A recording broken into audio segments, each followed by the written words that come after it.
Yeah, hey, drop.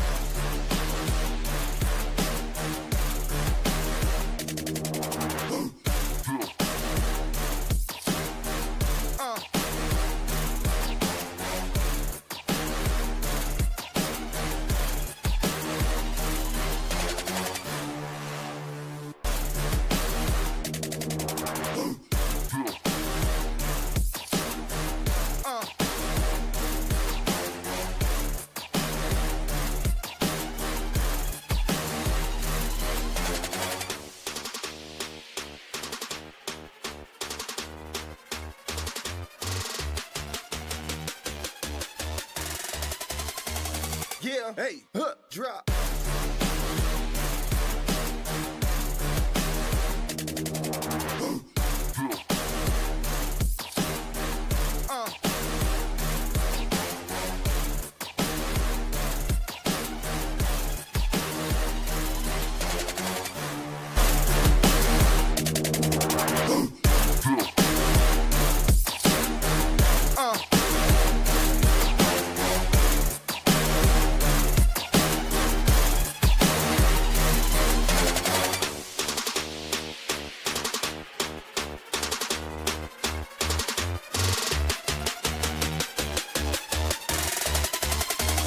Yeah, hey, drop.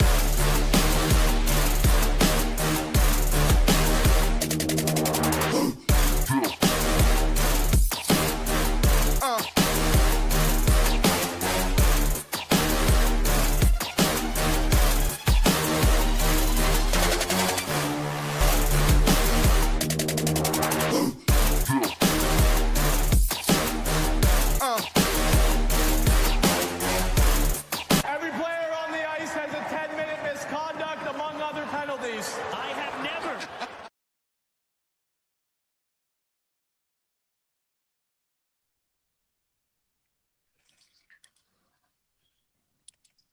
Hey guys, welcome back to another episode of 10-Minute Misconduct. How is everybody tonight? No, I'm Doing great. Good deal. Well, we got our co-hosts, Aaron and Sam, and you guys know me, hopefully. And if you're new here, please hit the subscribe and the like button. We're trying to boost our numbers a little bit, so if you guys could help us out with that. And one thing I wanted to ask before we bring on Trevor Babin, we want to request if there's anything that our show is doing that you do or do not like. We're looking for some constructive criticism. So if you could just shoot us a DM if there's something. I've been told our intro's a little bit too long. And so if you guys could drop in the chat and let us know if you think it's too long, we can shorten it. And just shoot us a message. And also our email is in the description. So if you want to be kind of a little more anonymous, you can send us an email and we won't see your profiles on social media. And yes, with that being said, could you bring Trevor Babin in? Hey, Trevor, how are you tonight? I'm good. How are you guys? Feels good to be back. Yeah, it is so good to have you back on. You have been our most requested player by far this season. So thank you so much. So let's get the ball moving. I have a question. When it comes to goalie numbers, I know most are 1 or somewhere in the 30s. I noticed Yeah. your number is different. So could you tell us, is 72, what's special about that? Well, actually, it's always been 27 my whole life because of Ron Hextall. But once I got older, there was less options to choose 27. More players were 27 and things like that. So in junior, I couldn't choose a number, so I was 35, which I didn't really like at all. And then moving on from that, I was number 1 in Delaware. And then once I got to choose my number, I thought about having 27, but then just being a southpaw goalie, I was like, well, if I was always 27 and I have the glove in my right hand, why don't I just swap the numbers? So that's exactly what I did. I like that. That's cool. Yeah. Touche. Yeah, it's a little bit of thought behind it. And then I'll jump into it right now. You've been dubbed the Dark Knight. Yeah. There's been kind of some discussion and arguments of when and where that kind of derived from. Yeah. Can you kind of help us out there? Yeah, that came in Motor City. That was our announcer, Ben. So shout out to him. He came up with it, and I don't know what exact game it was or when the time period was, but it was pretty early on. And once he called me it stuck, and obviously me wearing the all black, it just kind of fit. So, but it's crazy because I'm more of a Spider-Man fan than I am Batman. So, but despite the nickname, yeah, it's kind of cool. So. So I know you've been on before, and it was before Sam and I's time with 10 Minute. And I know you've answered the question a bunch of times, but can you kind of go over a quick little recap? Because I think you have an amazing story about how you got into hockey and kind of how we went from little baby Babin to the Dark Knight. Yeah. Well, it all started. No, it was honestly probably would have never started playing hockey if I didn't move to Philadelphia. So it was like I was born in North Carolina. When I was about 2 years old, we moved to California, San Diego, and then my mom got sick. Rare disease. Only like 4 or 5 doctors in the United States knew what it was. So we ended up moving to Philly at a really young age, and my parents were already hockey fans, but never thought about actually putting their kids into it. But so as I got older, and obviously just playing every day with a stick and ball and my skates, like on the street and everything, like it was obviously what I wanted to do. And so my parents didn't hold back, and there was this program called the Ed Snyder Youth Hockey Foundation that brought inner city kids with no gear or anything. And they would give us free gear, and we were able to step on the ice. And playing ball hockey and all that stuff before that kind of led into getting on the ice. And yeah, then once I stepped on the ice, it was just, I knew that's what I wanted to do. So When you stepped on the ice, did you gravitate towards goalie, or was that the gear you were given and you rolled with it? hell no, I want to be a player. Oh, okay. So D-man or forward? Forward, absolutely. Forward. I like scoring goals. Come on now. No, All it was, right, I like it. my dad threw me into being a goalie because when I was playing ball hockey, I was around like 9, 10 years old or whatever, and it was like a championship game or something like that, and our goalie didn't show up because he got in trouble, bad grades or something like that. So my dad was like, "Well, we need a goalie, so get in there." Wow. So how did that go? 4-0 shutout. Still remember it like it was yesterday. My first time ever playing goalie, like ever, like even like on the street, like I would never play goalie. Like being so young, I would tell the little kids throwing the pads. I'm like, I ain't getting in that, you getting it. Like, so yeah, once that happened, then it was just something I tried early on, and then it kind of just outweighed me being a player as I got older, and had to take one more serious than the other, and chose being a goalie. I think it was a good choice. Yeah, I still contemplate it sometimes. No, I'm good. No, it's fair. Have you ever like tried for a goalie goal and try to at least go that route? I absolutely want to. It's just the timing's got to be there. How they dump the puck. I mean, you definitely got to practice it because there's no way I'm just going to go wing it. You know what I mean? So I could shoot the puck, but just depending on the situation and how much time you have and things like that, like it'll come a day, but we'll see. That's one I really want to see. Yeah, me too. For sure. Yeah, I definitely want to do it. My mom, texts me all the time, like, score a goalie goal. I'm like, we'll see. I'm trying. Yeah, right.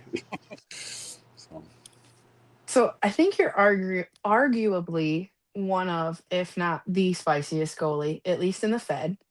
Yeah. At what age did you realize that you were not a basic boy goalie and that you were going to be the goalie that made it hard for everybody else and kind of got in there gritty and hard to play against the way that you are? Well, that's I think it's the first time I ever got asked that. I don't I don't know. Especially when I was younger, I correlate a lot of my life, things that happened off the ice, to what happened on the ice, because being younger was a little bit of a struggle. So I did act out a little bit. Was a lot of fighting going on. So uh, yeah, with that, just hockey was my escape. So whenever I could get away from that stuff, I was able to take that anger or whatever it was that was going on earlier that day, that week, that month, whatever it might be, and take it out on the ice. And shoot, I'm gonna get emotional. Damn. Yeah, that's just kind of how I played. Just coming from all that stuff. Yeah. Damn, y'all caught me off guard. Sorry about that one. Holy. Didn't mean to get you there, but I appreciate it. And I appreciate the vulnerability. And Yeah. I think that that's one of the things that makes you as well revered of a goalie as you are. Not only are you amazing, not only are you a brick wall a lot of the time, obviously we're Fed fans. We like to see the fights. We like to see the grit. We like to see the Yeah. spiciness of Trevor Babin. And I think you've made a really great name for yourself. Yeah, You know, good for you. I appreciate y'all. It's definitely calmed down a lot though. So I got. Well, feel free to go get it back up there a little bit. You know, that's one thing, and I say it on almost every episode, that I like about our show is it gets the fans get to see a side of you that they don't get to see on the ice or even, you know, after a big game. So I also appreciate the vulnerability. So I think it's really cool that you took kind of a hard situation in life and turned it into not just an amazing experience, but also a career. I mean, that's pretty Yeah. amazing to be able to do what you love. And I have a question about your gear. A lot of people know that I billeted, and I've always had at least one of my players has always been a goalie. And I was shocked. He got on the plane. He was super upset. He had to wear his mask on the plane. You know, there's a weight limit. You guys already have like twice the amount of gear and His goalie bags. match. I literally had to wear it on the plane. I know. I felt awful for him.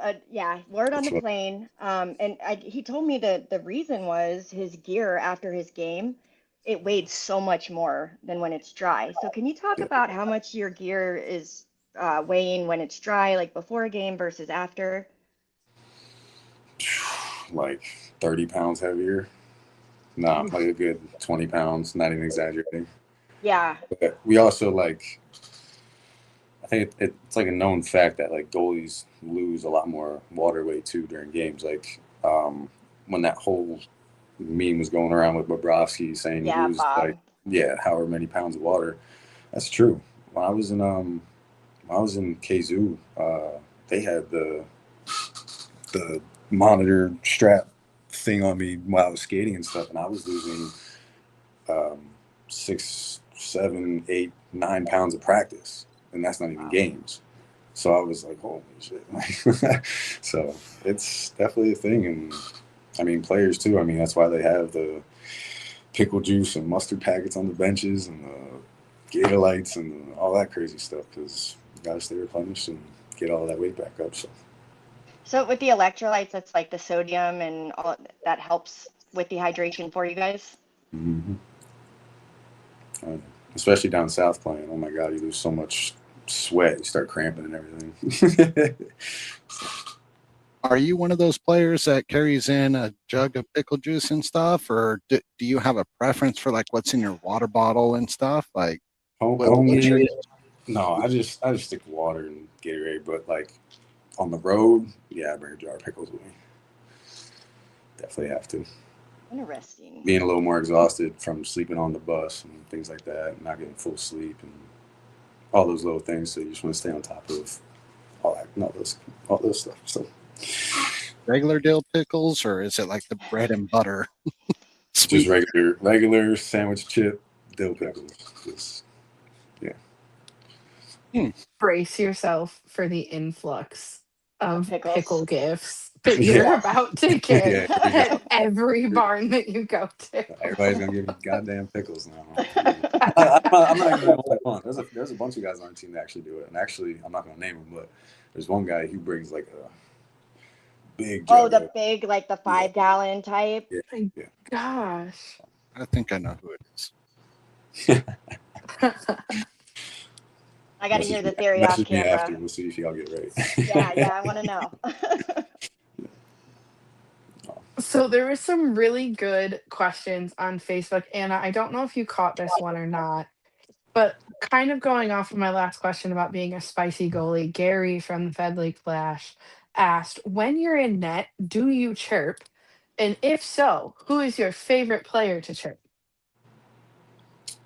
Yes, I chirp all the time, and it's anybody that I don't know personally.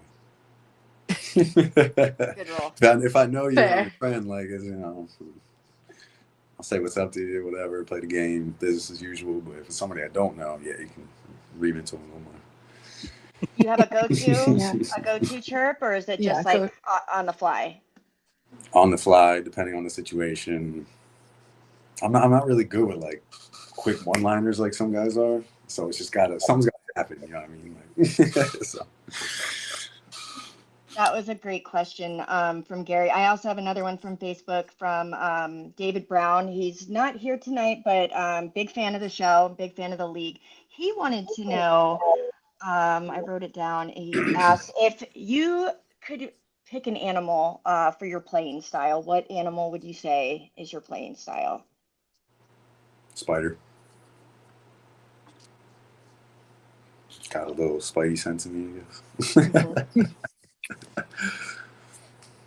I'll tell you, that Superman save. Yeah. Oh my gosh. Yeah. It's like you're heading to the bench and then Yeah. you're spidey sense at that point. Yeah. I don't even think I looked at the bench one time. I was just watching the play. And then as soon as I saw they got the puck, I was like, nope, gotta go back. Gotta go back. Yeah. Full way out and everything. Yeah, it was a lot higher than I thought. Almost like scorpion, kind of hurt my back, but Ooh. whatever. Speaking of your spidey senses. Oh, sorry, I didn't mean No, to you're cut good. you off. Speaking of your spidey senses, do you have any idea how many total saves that you've made, at least according to Elite Prospects? No idea. Do you have any, just a guess, how many do you think you've made?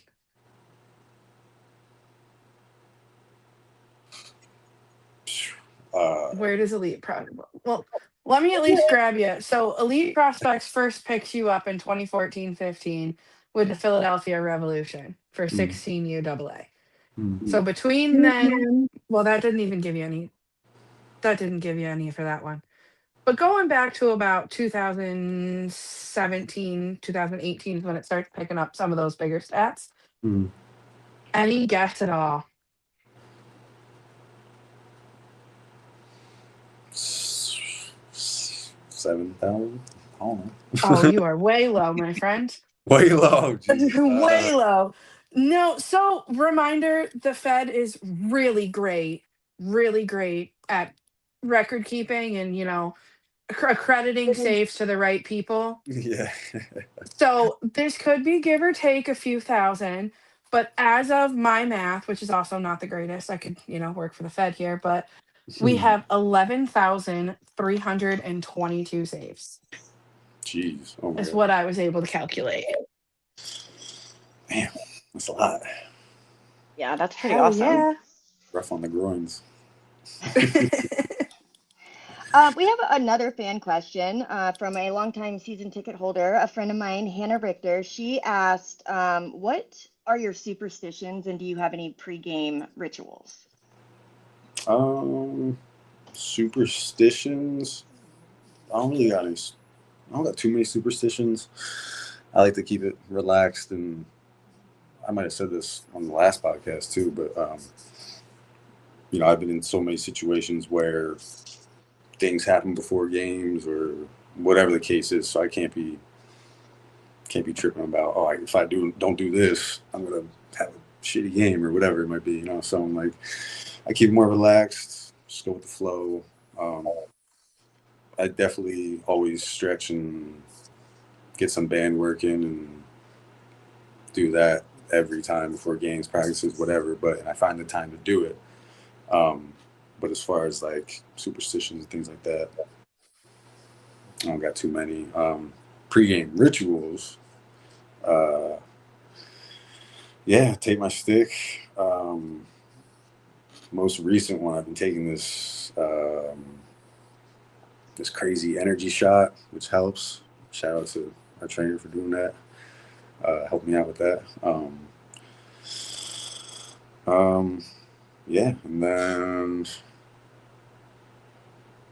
other than that, no. I just keep it relaxed, talk with the guys, say what's up, ask how they're doing, stretch while I'm doing it, ride the bike for a minute, tape the sticks, whatever it might be.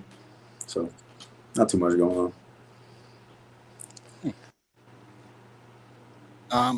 B. Murph, his comment, Trevor, do you realize what a celebrity you are in the league? How does that feel?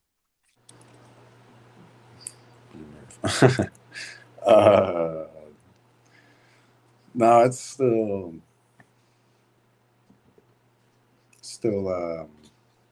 blows my mind sometimes. I mean, been doing this for a long time, and since I was a kid, so it's always been for the love of the game, of why I'm playing it, and I still go into every game with the same mindset that I gotta perform and do what I gotta do. And so when it comes to the outside things from not hockey, and I still get attention that way, that's when it kicks in, and I'm like, oh snap. But when it's hockey related and everything, I'm just doing what I love, so I kind of don't realize how much of, I guess, a celebrity status I got, I guess, whatever you want to call it. Just because I'm doing what I love, and if you support me, I appreciate you, and I love it. If you're talking shit, well, that's on you. So I don't really care. I'm just doing what I love. So. I just want to add to that for all the fans that don't know you, like, you're a very humble guy, and I know I myself have actually been a fan, even though I'm a Dragon fan, even back to the Delaware days, and I think you're one of those players that has fans from every team, which is pretty cool. So yeah, hate it or love it. Hate it or love it, my dawn's on top, and I'm gonna shine on me until my heart stops. But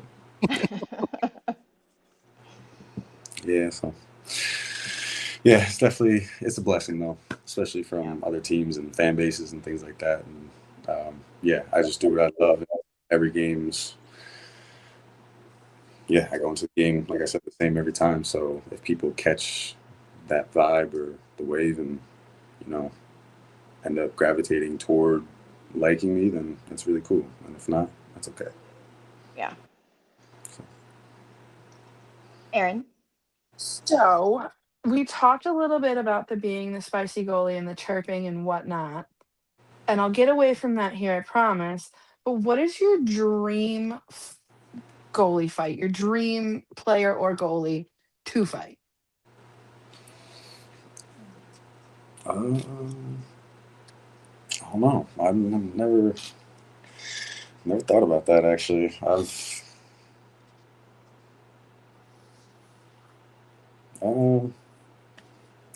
Goalie fight.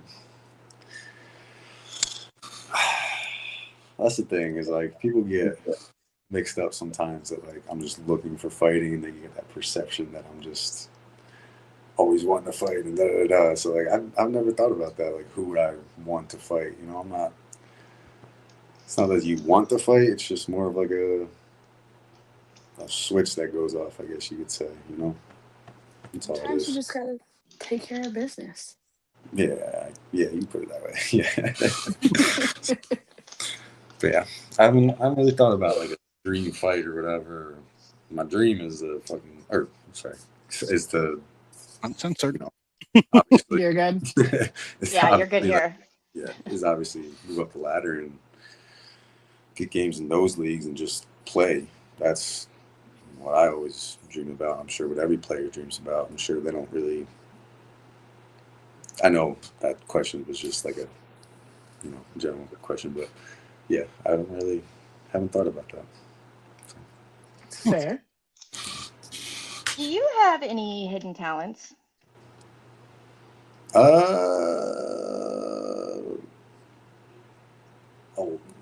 a few. Yeah. Any you want to share or no? Yeah. I mean, very artistic. Oh, did we think tech issue? We might be frozen. Okay, sorry, we lost you for a second. Oh, we're good. Yeah, we're good to go now. Can you Okay. hear us okay? Yeah, I can hear. Okay. Yeah. Draw, sketch a lot. I actually just got back into drawing and sketching recently. Writing. What else? Other sports, I guess. I'm just a athletic person, I guess you could say. So just other sports I'm somewhat good at. Play a few instruments growing up. I don't know. Me and my siblings are all pretty talented in our own ways, and we have like a variety of things that we're kind of really good at. So, yeah, I mean, there's definitely probably a few more I can't name off the top of my head, but That's pretty cool. You know, you might want to draw up a little something and have the dragons auction it off. I think that would, you know, original drawing from Babin. I think the fans would go crazy for that. yeah, that'd be cool. Yeah, I mean, like, yeah, I've drew all my tattoos and sketched them up and did them on my chest and everything, and I've drawn other people's tattoos and things like that. So Oh, that's I'm pretty in cool. the middle of sketching up a mock-up for the backplate of my mask, actually. So that's actually looking really cool. If I wasn't using my iPad right now, I'd show y'all. But Yeah, I was gonna say, can you talk to us about it a little bit? Like kind of yeah, the theme? yeah, it's just got the Philly skyline, Rocky statue, Ben Franklin Bridge, but it's all in dark black and like with like highlights of river dragons, red and teal. So it really pops. And then I just have like my girlfriend's initials and my two dogs' initials on there. So Aw. yeah. Yeah, last time you were on, you had one dog. I don't remember her name. I think she was little brown. His name is Zen. It's him. Yep. Zen. That's right. Okay, yeah, I remember Yep. now. Yep. And then recently, me and my girl, we just got another pitty. His name's Kilo. Oh, Zen and Kilo. Aw, I love that. Yeah. So yeah, he's 7 months old, and they love each other, and I mean we all love each other. So The Never go wrong with another dog. yeah, exactly. I thought it was gonna be a lot getting him, but he's chilled out already, and yeah, I don't know. I lucked out again with him. So Zen was the perfect dog right as soon as I got him. Easy to train. Obviously had his puppy things that he had going on, whatever.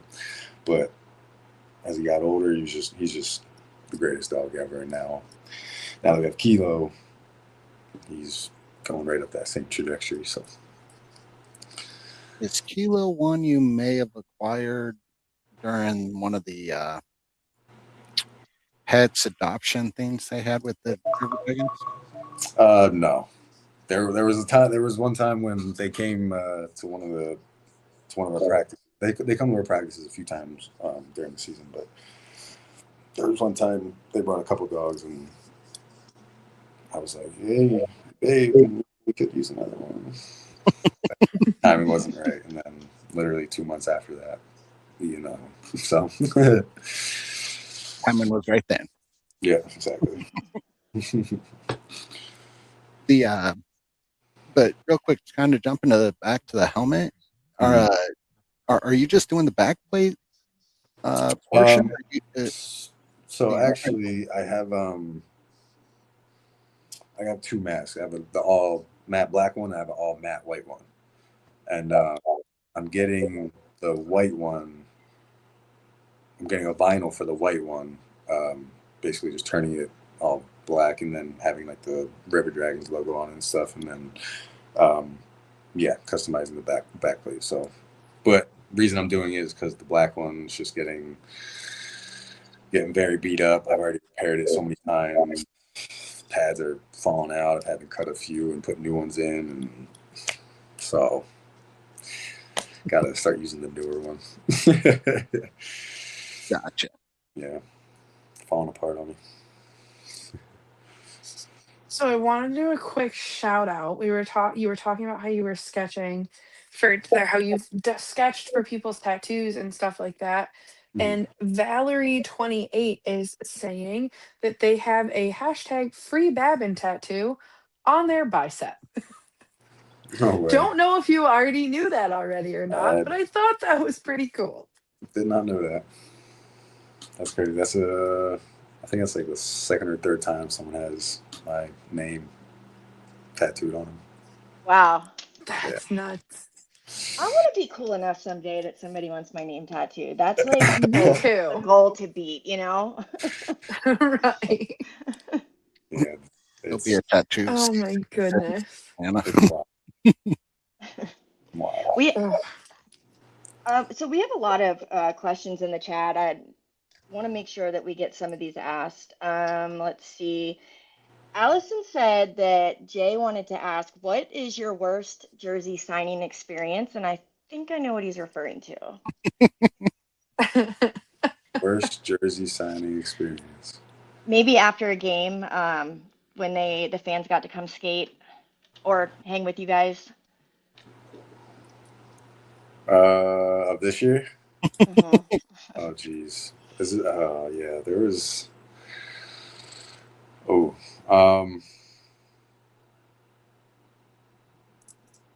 yeah. I can't remember exactly. Yeah, you're talking about like the fan skate or whatever. Yeah. Yeah. There was. Oh, dogs are barking. There was yeah, there was a kid there that was wearing a Babin jersey, and I didn't see what happened. I was actually at the other end of the ice, and I guess he fell face first on the ice, and he had a huge gash on his eyebrow or whatever. And I didn't hear it or see it, but I just saw like people kind of gathering in one spot. So I was like, what the hell happened? So I went over there, and as soon as I saw him, like, and there was like blood everywhere and whatnot, I was like, oh, and instincts just kicked in, and I wanted to help, and I was like, yo, and then he's wearing a Babin jersey, so I'm like, of course, you're wearing a Babin jersey, like, so gotta help you out now. So, Yeah, I think before that you were already his favorite player, but you are, Sam, is it safe to say Babin's his favorite player for sure? yeah. On the River Dragons, yes. Yeah. So, glad I've seen him a few times since that, so glad he's doing better. Yeah. He does not want to go ice skating yet, still. Oh, yeah. Really? Oh, Not yet. come on, Jay, you can do it. Definitely a little traumatizing. Jeez. Sam. There's a lot. Something happened with our chat. I'm sorry, everyone. Something happened with our chat. We weren't getting some of these comments, and now they're just like flooding in. So Mhm. trying to catch up. I'm sorry. Yeah, while Sam is catching up, I just want to say I know a lot of people know that I'm in the process of doing this cross country move. So right now I'm at an Airbnb kind of in the boonies in Virginia. So it could be because of that. So if there's any tech issues, I'm going to take the blame on that because our Wi-Fi here is a little spotty. Yeah, our Wi-Fi spotty here too. So if I got anything to do with that, probably on my end too. Julie in here had a really great question too about jerseys. Speaking of your little mishap with Jay and his jersey. Somehow But he barely got blood on it too. I had more yeah. blood on mine than he did his. Julie asks if you've gotten to keep any of the jerseys from any of the other teams you have played on, and if so, which one is your favorite jersey that you have kept? I have not been able to keep any jerseys from any teams. I've been That's able not to. They've always been, oh, can you get me a jersey? Like, yeah, I'll look into it, and then it'll be that way. But no, I haven't been able to keep any jerseys. This one's just Oh, one of that those. sucks. That's one of those replica ones that you get at a game or whatever. But yeah, I don't have. Pretty sure I don't have any game worn jerseys. Yeah, pretty sure I don't. Yeah.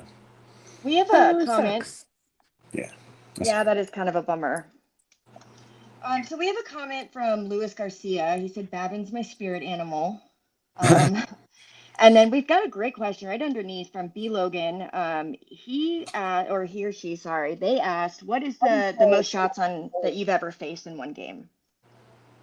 I think it was. I want to say it was in Danbury when I was on Delaware. I think it was it was pushing like 70, but we only lost like 4-2, 3-2, something like that. So, Oh wow. Wow, that's a great save percentage on that. yeah, 70 shots on goal. yeah. All hail Babin on that one. Yeah, I want to say it was 72, but I think they like obviously had like a few more counted, so they reduced it by like 4 or 5. Yeah, so pushing 70. I don't know if it was exactly 70 or just below, but yeah. If you guys don't mind, Julie also had a question from earlier, Julie Lowe. She wants to know on like a slow night when, the team's spending the majority of the on the other end of the ice, what do you do to stay focused when you're not really doing too much?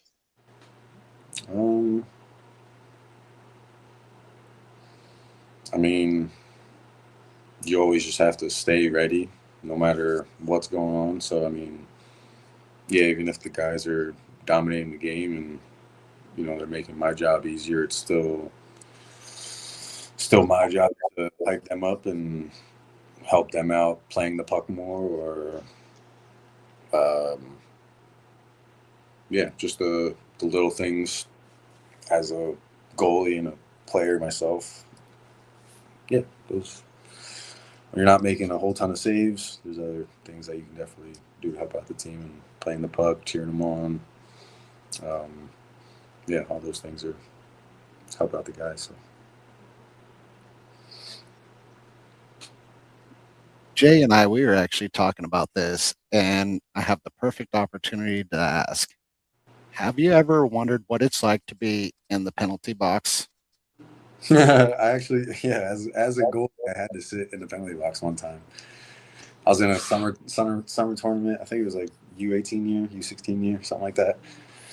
And like, it was funny how the game panned out because like 6 of us got kicked out, and it was just for little stuff, and it was just like a joke at that time. So we were like, oh, let's just do something to get kicked out, like whatever. So what I ended up doing, I forget what I did.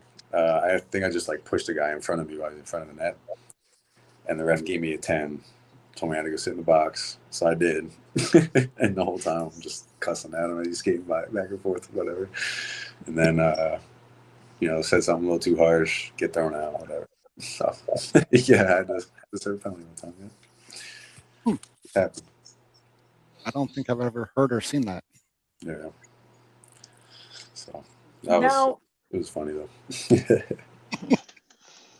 to kind of go with the question that Anna had asked, David Brown also asked, how do you handle all of the chaos in front of the net?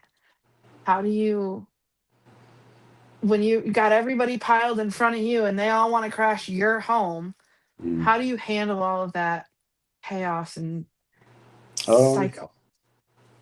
I think, I mean, it's more or less just like staying calm and just keeping track of the puck. I mean, that's our job and that's what we have to do. So no matter what's going on, you can't lose sight of the puck. So, yeah, you just gotta stay calm and hold your ground and you know, try not to get knocked over. So you got to make a save. Really quick, before we move Fair on, point. I want to give a shout out to our sponsor, Matraca Time. They take broken hockey sticks and make them into noisemakers, and they make awesome gifts. So we have a quick clip to roll for them, and their Etsy store's in our description. Let's go!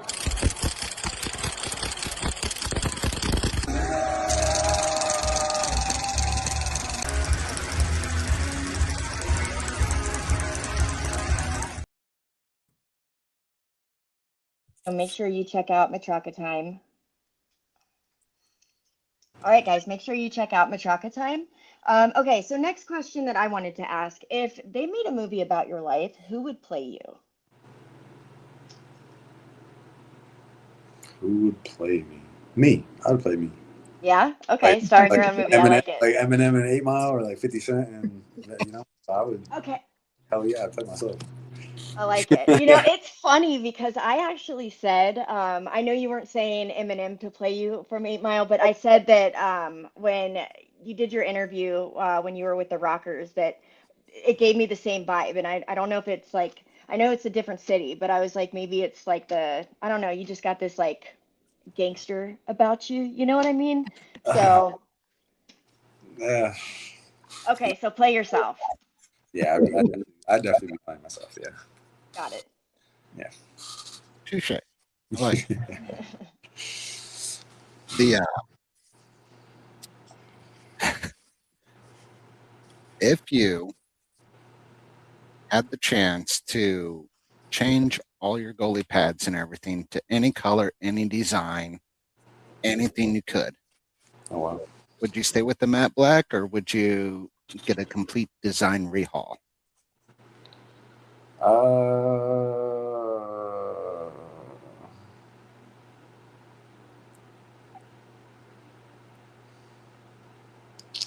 I mean,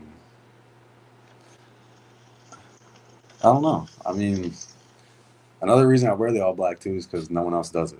You know, like a lot of goalies have white, and like not to diss them, the goalies who have white gear and stuff, because all that stuff looks good too. But yeah, it's just me and my dad always said that growing up. We're always like, why do all these goalies wear white? Like, or black. So that's just, yeah, that's, if I were to ask him, I mean, yeah, the option's there to obviously get more customized gear like that. Yeah, I would. Who wouldn't, you know? It's what, as a goal you want to do, but I would still, yeah, probably keep it majority black and um, throw some low colors in there maybe, but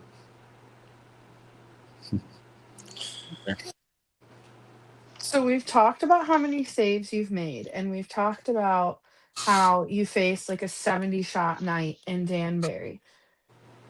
Would you rather play a game where you're facing 40, 50, 60 shots, high shot game, or would you rather face a game where it's more of your median, mediocre, like in the middle range? uh, the competitive side of me wants those games, you know, just because you want to carry the team on your back and you want that assurance, and you want to make those saves to help the guys win the game. But then there's the other side of it where maybe you've had 4 or 5 games in a row where they were like that, and now you're like, okay, the game that's a lot easier today, don't mind it at all. So it all depends on what's going on. And I mean, especially after back-to-back games and things like that, and especially if they're back-to-back like high shot games, you definitely want a game that's a little more relaxed for you. So, but I mean, I don't mind at all. Prepare for whatever's coming. So I have a question. It's like probably one of the most talked about things after this past weekend. Columbus had military night, which is epic. It's my favorite night in the bar, and I think for a lot of people it is. Towards the end of the game, there was this like late goal that tied up the game. It sent the game into overtime, and a lot of people, a lot of the PD fans and the Dragons fans are fighting back and forth on it was a goal, it wasn't a goal. They paid the refs, they didn't. It's in the rule book. I think we have the clip, and if I could just play that really quick for anybody that didn't see it, and then you could break it down and tell us it was a good goal and why. yeah. So it'll just take a second for the video to pop up. Gotcha.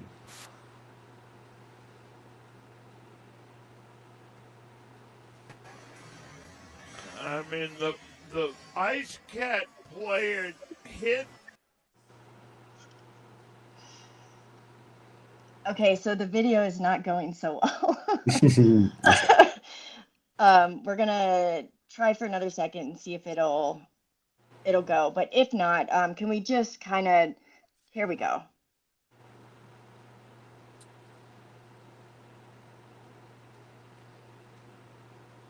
Okay, so this was the controversial goal. Ended up tying it up. I believe it was 3-3, sent it to overtime. Can you break down why that was a good goal?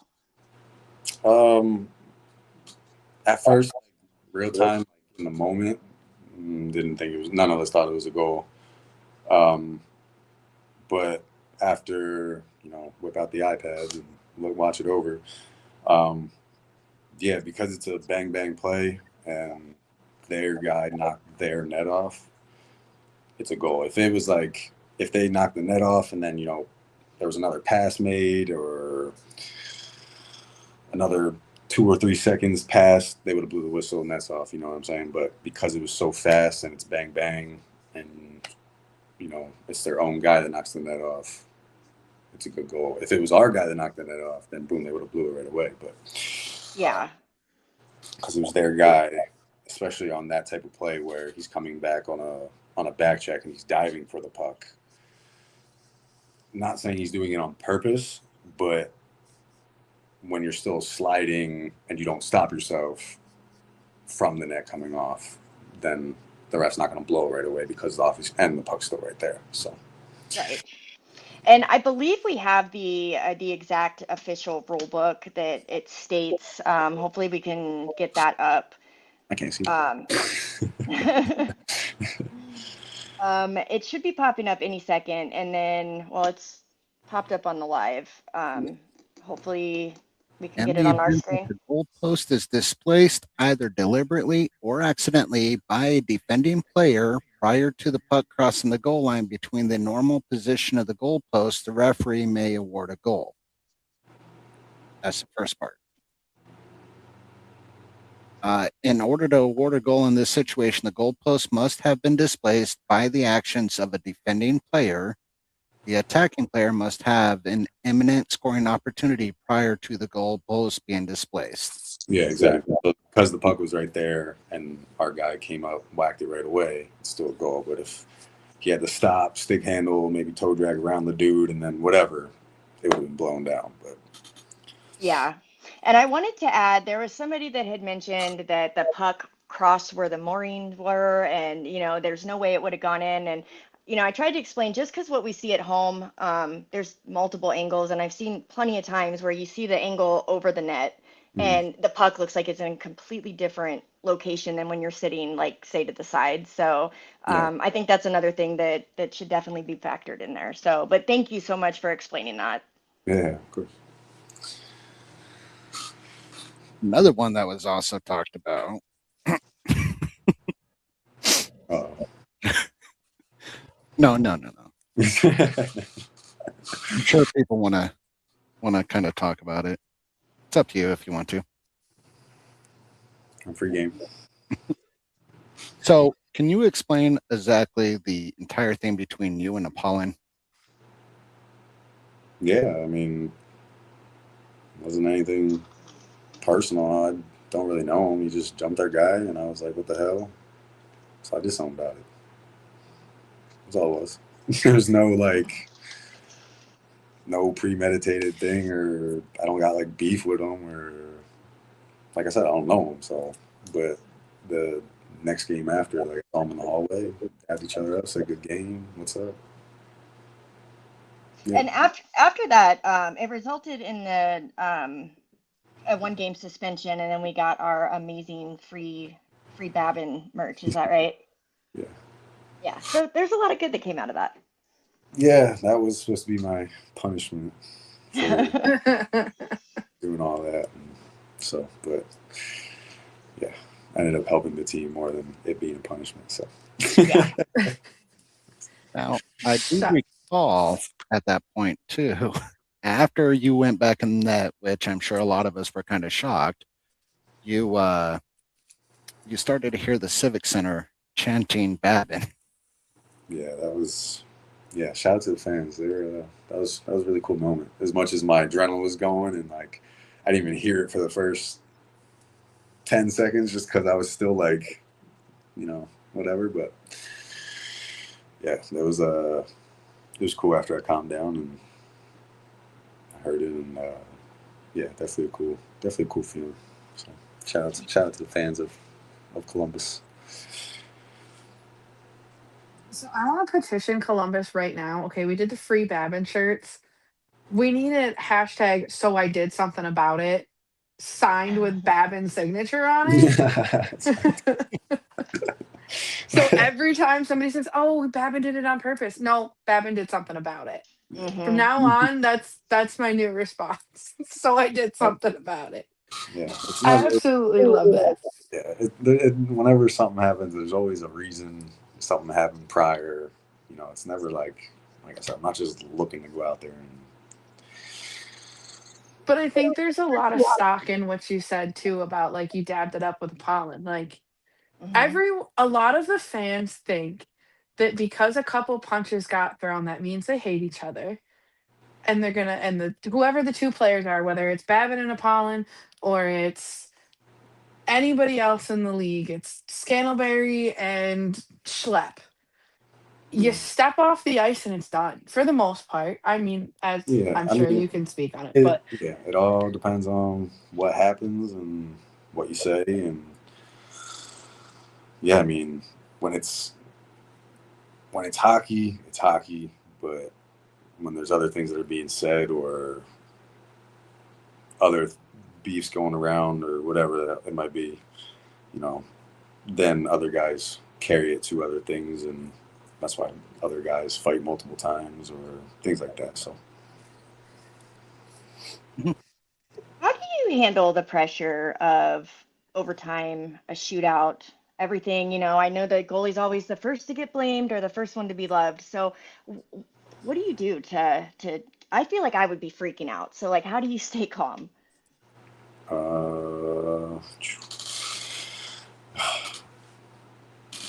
I mean, as a goalie, I'm sure a lot of goalies can relate. We talk to ourselves a lot, so a lot of self-talking and just whether it's like little things like I got this, be in the moment, don't fuck up, Yeah.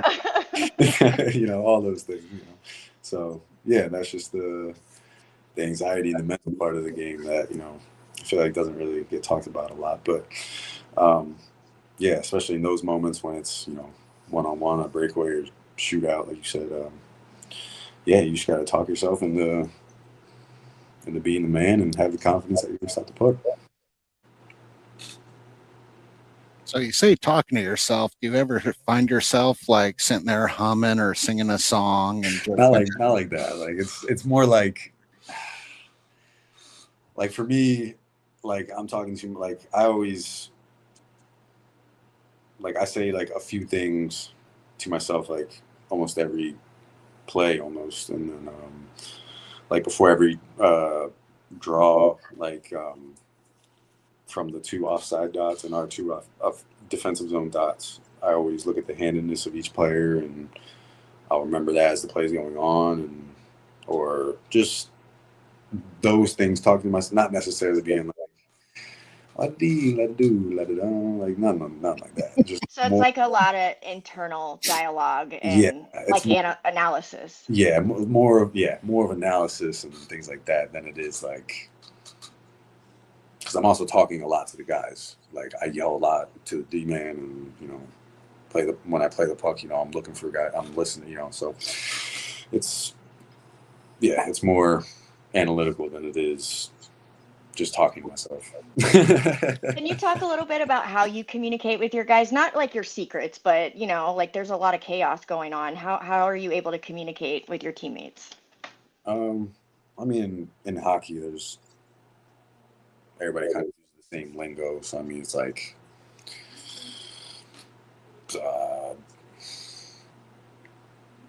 when our guy has the puck behind, or is retrieving the puck behind the net and his back turn or something like that, I'll yell at him like too hard or 2 guys on or whatever, something like that. Or if our D-man's like behind the net and I don't know, I'm just trying to think of situations where I'm talking and yelling and stuff. I don't know, when the other team has the puck and things like that, and whenever I have a second to analyze the ice, I'm always turning my head and seeing where other guys are. So I'm telling D-man and wingers like, yo, stay here or go or whatever the case may be. So yeah, they tell me it helps a lot. So I keep doing it. definitely, especially if they're like breaking into the defensive zone and stuff, and it's like two or 3 guys against, say you're 2 defensive men and you're trying to help place them. Yeah, all that stuff. Yeah, I'll 2-on-1s. I'll tell the D-man to step at a certain point or take the pass or things like that. So being vocal definitely helps out there. You have a song you have to listen to, or you enjoy listening to prior to the game?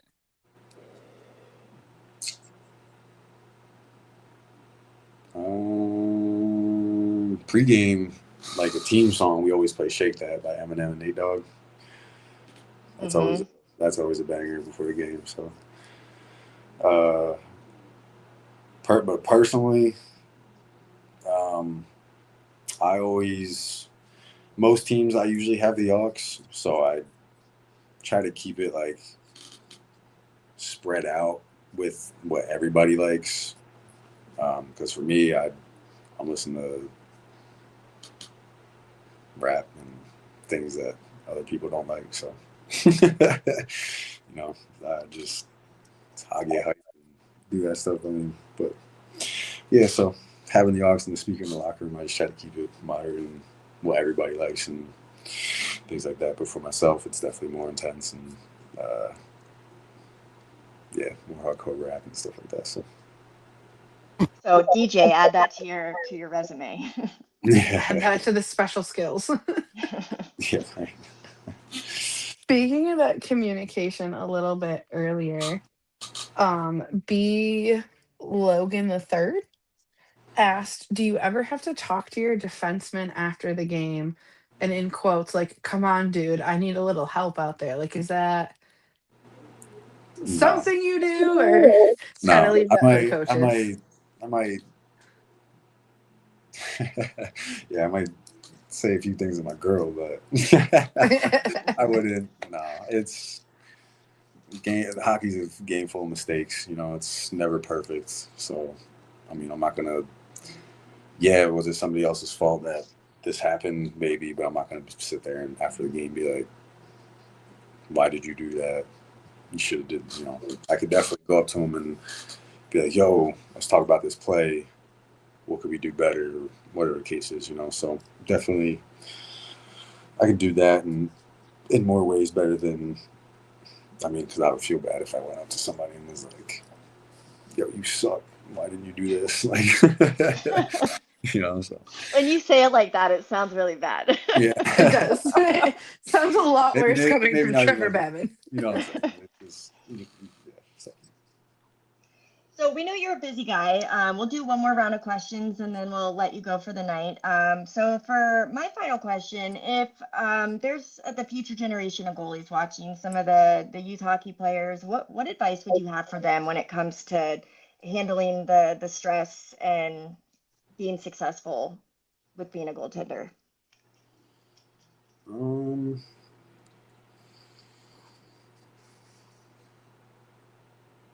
Always have fun. No matter what the case is, whether it's you're on a losing team or a winning team or, whatever the case is, but also take it seriously, especially being younger. The parents sacrifice a lot, especially if you're a goalie. Yes. In my family, we had 2 goalies, so. Oh, no kidding. Yeah, my little sister too. So. What? Baby Babin, okay. Yep, just like me, plays NCAA. So. Wow, shout out to her. Wow. That's kind of badass. Yeah, plays completely differently though. Like I'm more sporadic and stretchy. She's more positionally sound, and I'm kind of jealous of it, but whatever. Mind if we ask, like, what college? Newman University. Wow. Yeah. Huh. We need a game where we've got a Babin in each net. You I guys know. done that Oh, yet? that would be so great. There's been a few times where guys or some of the staff would be like, "Yeah, it's your sister should come in and practice," and things like that. So. Since we're talking about your family, I have to give a shout out to your grandma. I know I did in the last episode we did with you as well, but I see her all the time on YouTube, watching all the games. And Babin's grandma, I see it right there. So shout out to you, Bab's grandma, because you're awesome. Yeah, love you, Grandma. Mama Bab's been there Mama too. Babs is in here too. Yes, Mama Babs. Hopefully, did they have any questions Yep. tonight? Do you guys want to say anything? If you drop a comment, we'll read it up for you. I knew they'd be watching. Yeah. Yeah, your family's awesome. I know they're super supportive. So yeah, shout out to the hockey families out there, but your family's great. Oh yeah, my mom said that your grandma should come on the podcast, which I would totally do, by the way. I would love to get the family's Yes. perspective. So, and I mean, I truly mean that. We've been trying to do some different perspectives this season. So if they're ever interested, no pressure, but just reach out to us and let us know. Pressure on her. She'll be like, "Well, I'll have to figure out how to use the iPad first."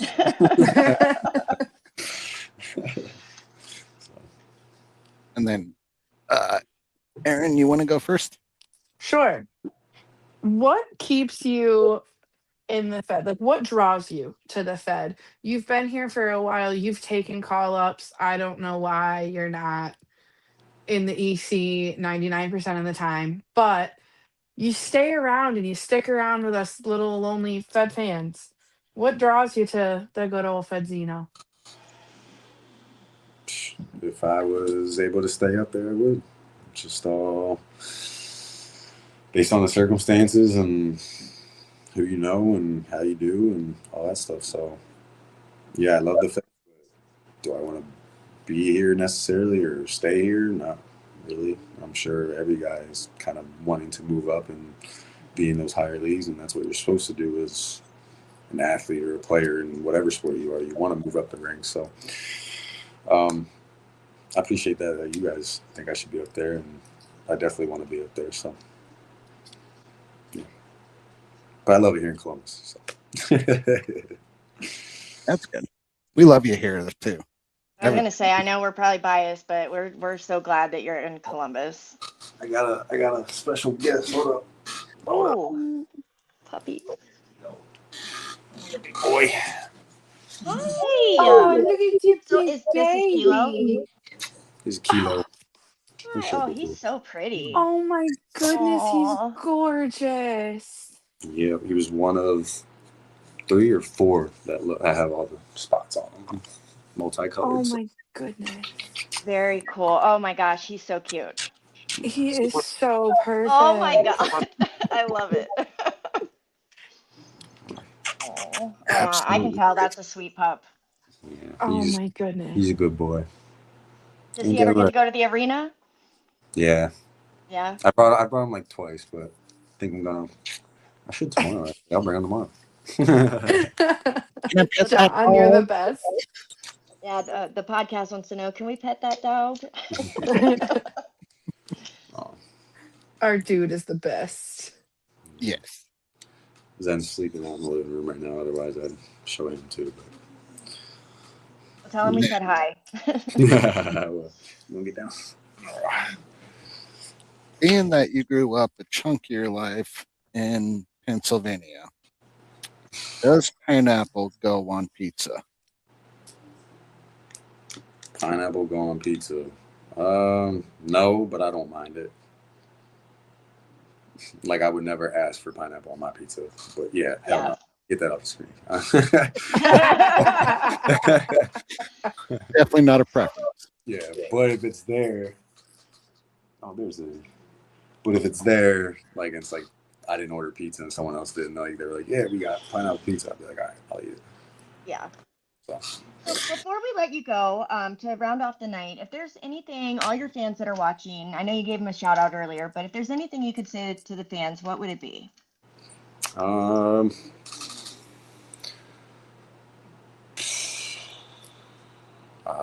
Anyone that supports me or is in my corner, much love to y'all, and thank you for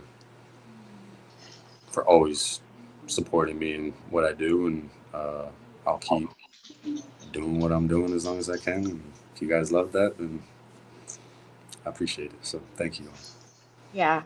And really quick before we let you go, we have this idea. 2 years ago, we brought on, it was four players at one time. It was a panel of just like the OG fighters. So it was like Pace, we had Amesbury on there, Schmitty, and oh my God.